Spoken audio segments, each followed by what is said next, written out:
Student royal coaching academy में आपका स्वागत है।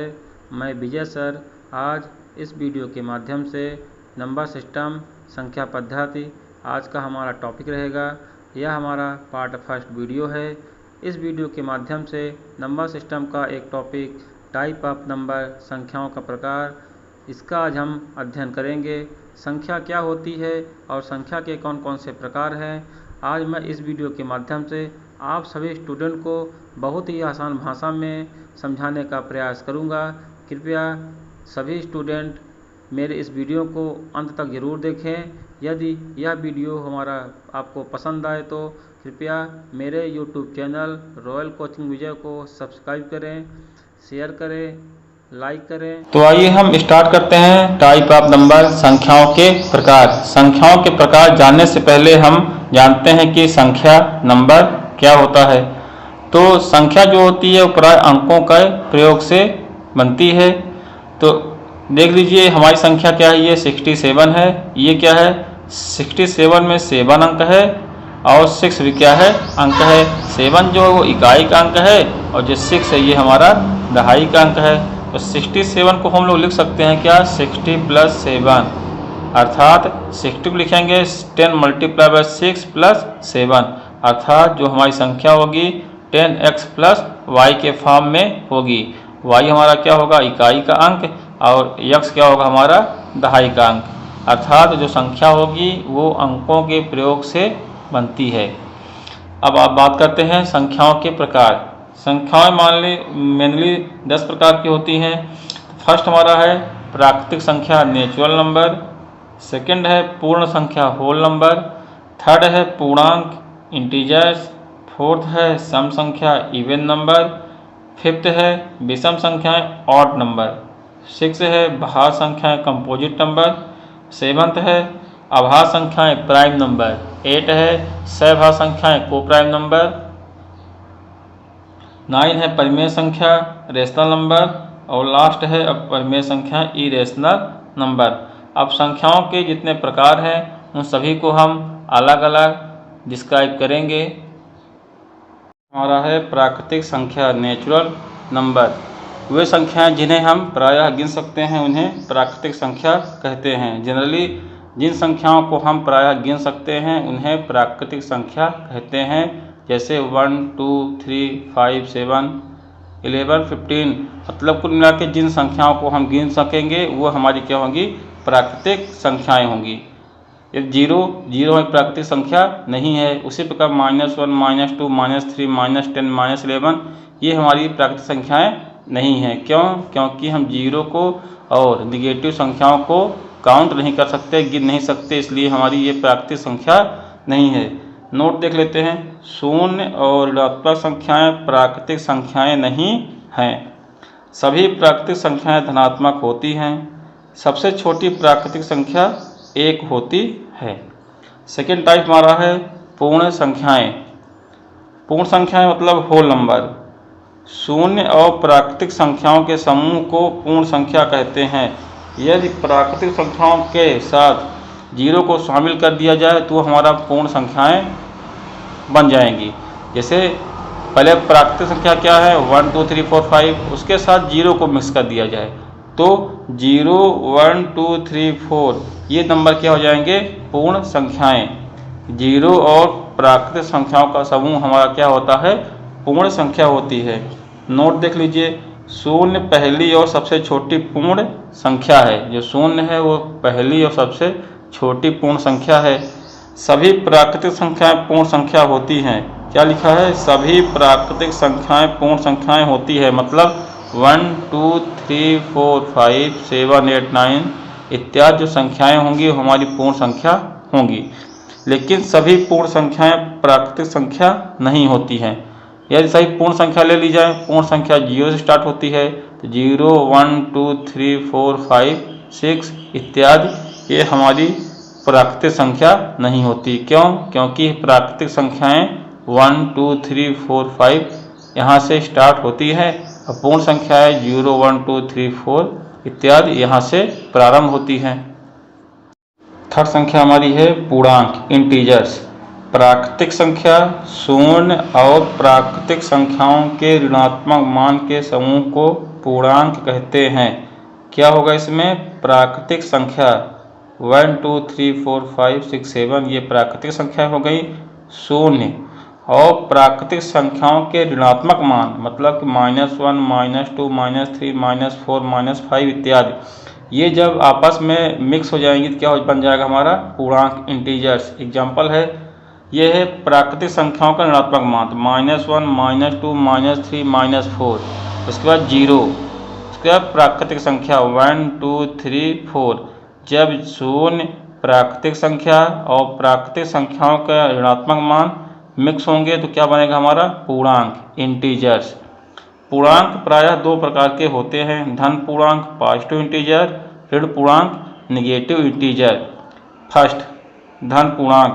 प्राकृतिक संख्याओं को धन पूर्णांक कहते हैं।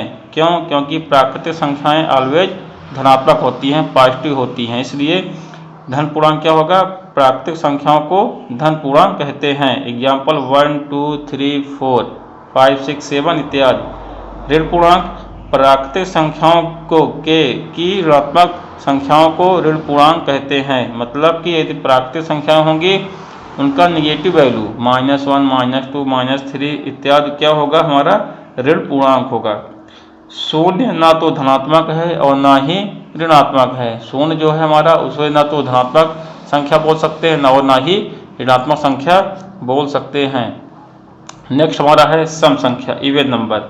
वे संख्याएं जो 2 से विभाजित होती हैं उन्हें सम संख्या कहते हैं। ऐसी वे संख्याएं जिन्हें हम 2 से भाग देंगे, डिवाइड करेंगे, यदि वो संख्या पूरा विभाजित हो जाती है तो उसे हम सम संख्या कहते हैं। एग्जाम्पल है धनात्मक सम 2 4 6 8 10 12 14 20 60 50 इत्यादि संख्या क्या होंगी? 2 से विभाजित हैं, ये क्या हमारे हैं? धनात्मक सम। ऋणात्मक सम -2 -4 -6 -8 -10 इत्यादि। नोट, प्रत्येक सम संख्या के इकाई का अंक 0 2 4 6 8 में से कोई एक अवश्य होता है। जब हम सम संख्या की बात करते हैं तो सम संख्याओं के इकाई के प्लेस पर या तो 0 होगा, या तो 2, या तो 4, या तो 6, या तो 8, कोई न कोई एक अंक इकाई के प्लेस पे जरूर होगा। विषम संख्या, ऑड नंबर। वे संख्याएं जो 2 से विभाजित नहीं होती हैं उन्हें विषम संख्या कहते हैं। ऐसी संख्याएं जिन्हें 2 से डिवाइड करने पर पूरा विभाजित नहीं होती हैं उन्हें क्या कहते हैं? विषम संख्या, ऑड नंबर। एग्जाम्पल है धनात्मक विषम 1 3 5 7 9। यदि इन्हें हम 2 से डिवाइड करेंगे तो ये संख्याएं पूरा 2 से विभाजित नहीं होंगी। अर्थात जो संख्या 2 से विभाजित नहीं होगी उसे विषम संख्या कहते हैं। ऋणात्मक विषम देख लीजिए, -1 -3 -5 -7 -9 इत्यादि। प्रत्येक विषम संख्या के इकाई का अंक 1 3 5 7 9 में कोई एक अवश्य होता है। यदि आपको विषम संख्या पहचाननी हो तो आपको इकाई का अंक देखना होगा। यदि इकाई के अंक में 1 3 5 7 9 यदि कोई एक अंक आता है तो वो हमारी संख्या विषम संख्या होगी। विषम संख्या पहचानने का एक ही तरीका है कि इकाई का अंक आपको देखना होगा और विषम संख्याएं 2 से डिवाइड नहीं होती हैं। नेक्स्ट हमारा है भाज्य संख्या, कंपोजिट नंबर। वे संख्याएं जो एक व स्वयं के अतिरिक्त या अलावा अन्य किसी भी संख्या से विभाजित हो जाएं उन्हें भाज्य संख्या कहते हैं। मतलब यदि कोई संख्या होगी वो 1 से डिवाइड होगी और साथ साथ स्वयं अपने आप से स्वयं से डिवाइड होगी और उसके साथ साथ किसी एक नंबर और से वो संख्या डिवाइड होती है तो वो हमारा क्या होगा? भाज्य संख्या होगी।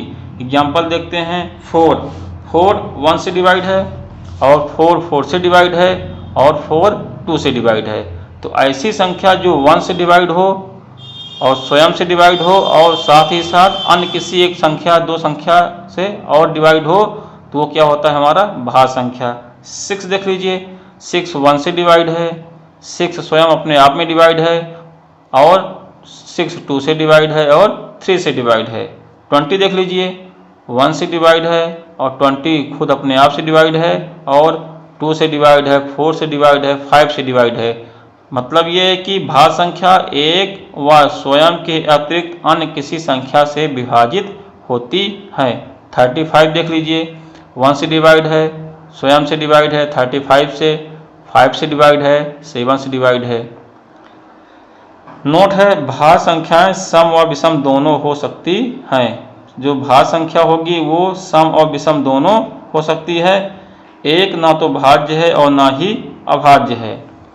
नेक्स्ट है अभाज्य संख्याएं। प्राइम नंबर वे संख्याएं जो स्वयं और एक के अलावा अन्य किसी संख्या से विभाजित ना हो, उन्हें अभाज्य संख्या कहते हैं। ऐसी वे संख्याएं जो 1 से डिवाइड हो और स्वयं अपने आप में डिवाइड हो, वे संख्या क्या होती हैं? भाज्य संख्या, अभाज्य संख्या होती हैं प्राइम नंबर। प्राइम नंबर 1 और स्वयं के अलावा किसी भी नंबर से डिवाइड नहीं होंगी। एग्जाम्पल 2, 3, 5, 7, 11, 13 इत्यादि। जो 2 है 2 से डिवाइड है और 1 से डिवाइड है। 3 1 से डिवाइड है और 3 अपने आप में डिवाइड है। जो ये संख्याएं लिखी गई हैं वो हमेशा 1 से और अपने आप से डिवाइड होंगी, अन्य किसी भी नंबर से डिवाइड नहीं होंगी। तो वे संख्याएं जो 1 और स्वयं से डिवाइड हों, वे संख्याएं अभाज्य संख्याएं प्राइम नंबर कहलाती हैं। 2 सबसे छोटी सम अभाज्य संख्या है। 2 एक ऐसी संख्या है जो सम संख्या भी है और सबसे छोटी अभाज्य संख्या भी है। सह अभाज्य संख्याएं को प्राइम नंबर।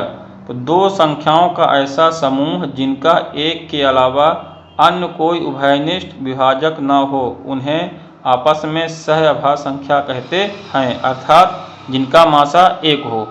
तो 2 संख्याओं का ऐसा समूह या समुच्चय उन 2 संख्याओं में एक के अलावा कोई भी कॉमन नहीं होगा, तो वे संख्याएं क्या होंगी? आपस में सह अभाज्य संख्याएं होंगी। एग्जाम्पल है 5 और 7। तो 5 और 7 में एक के अलावा कोई भी कॉमन नहीं है, उभयनिष्ठ नहीं है। 4 और 11 में कोई भी कॉमन नहीं है एक के अलावा। तो ऐसी 2 संख्याओं का युग्म जिनका एक के अलावा कोई भी उभयनिष्ठ या कॉमन ना हो, को प्राइम नंबर सह अभाज्य संख्याएं कहलाती हैं। 9 11 में एक के अलावा कोई कॉमन नहीं है। 15 17 में एक के अलावा कोई कॉमन नहीं है, अर्थात ये संख्याएं क्या हैं? सह अभाज्य संख्याएं। नेक्स्ट है परिमेय संख्या। वे संख्याएं जिन्हें P/Q के रूप में प्रदर्शित कर सकते हैं, उन्हें परिमेय संख्या कहते हैं। जहां P और Q पूर्णांक है, Q does not equal to 0 कभी भी नहीं हो सकता। तो वे संख्या जिन्हें P/Q अंश अपान हर के रूप में लिखा जा सके, वे संख्याएं परिमेय संख्या रेशनल नंबर कहलाती हैं। एग्जाम्पल 2/3 ये P/Q के फॉर्म में है, तो ये क्या है? हमारी परिमेय संख्या है। 7/9 P/Q के रूप में है, ये हमारी क्या है? परिमेय संख्या है। -4/7 ये हमारा P/Q के रूप में है, तो ये क्या है? हमारा परिमेय संख्या है। उसके बाद 5, अगर कोई संख्या अकेली लिखी होती है तो वो भी एक परिमेय संख्या होती है, चाहे वो धन में लिखी हो चाहे वो निगेटिव लिखी हो। तो 5/1, 5 के नीचे अपान में 1 लगा देंगे तो ये P/Q के रूप में हो जाएगा, इसलिए क्या है? ये परिमेय संख्या है। उसी प्रकार -7 इक्वल टू -7/1। √49 यदि इसका वर्गमूल करते हैं तो कितना आएगा? 7/1 P/Q के रूप में है, तो क्या होगा? ये हमारा परिमेय संख्या। √36/25 इसका जब वर्गमूल निकालते हैं तो 6/5 आएगा, जो हमारा P/Q के रूप में है, तो क्या हमारा ये है? परिमेय संख्या। नोट है 0/7 इक्वल टू 0 एक परिमेय संख्या है। 7/0 इनफाइनाइट एक परिमेय संख्या नहीं है, क्या है? ये अपरिमेय संख्याएं। तो वे संख्याएं जो P/Q के रूप में होंगी वो सभी क्या होंगी? परिमेय संख्याएं होंगी। नेक्स्ट है अपरिमेय संख्या। वे संख्याएं जो P/Q के रूप में व्यक्त नहीं किया जा सकता, उन्हें अपरिमेय संख्याएं कहते हैं। तो वे संख्याएं जो P/Q के रूप में ना हो, वो क्या होंगी? हमारी अपरिमेय संख्या होंगी। एग्जाम्पल है √2, √3, √7, 2 + √3, √5 - 2। तो अभाज्य संख्याएं अपरिमेय संख्याएं जनरली रूट के अंदर लिखी जाती हैं। रूट के अंदर वे संख्याएं जिनका वर्गमूल निकालना तो संभव है, लेकिन वो P/Q के रूप में नहीं होंगी। रूट 2 के अंदर प्रायः अभाज्य संख्याएं होंगी। अभाज्य संख्या जितनी भी होंगी वो रूट के अंदर लिखी होंगी, तो वे क्या होंगी? अपरिमेय संख्याएं। जैसे रूट 4 का वर्गमूल तो 2 होगा, तो ये अपरिमेय संख्या नहीं होगी, बल्कि ये परिमेय संख्या होगी। इसी प्रकार root 9, root 16, root 25, root 49, root 36 ये सब अपरिमेय संख्याएं नहीं हैं, बल्कि ये क्या हैं? परिमेय संख्याएं हैं। एक नोट है, पाई एक अपरिमेय संख्या है। जो पाई है वो एक अपरिमेय संख्या है, जबकि पाई का मान 22/7 एक परिमेय संख्या है। पाई अगर आपसे कोई पूछता है पाई, तो पाई अपरिमेय संख्या होगी, लेकिन पाई का जो मान है 22/7 वो हमारा क्या होगा? परिमेय संख्या होगा। आशा करता हूँ कि आप संख्याओं के प्रकार समझ गए होंगे। यदि आप संख्याओं का प्रकार समझ गए हैं तो इस वीडियो को लाइक करें, शेयर करें और हमारे चैनल रॉयल कोचिंग विजय को सब्सक्राइब करें। धन्यवाद।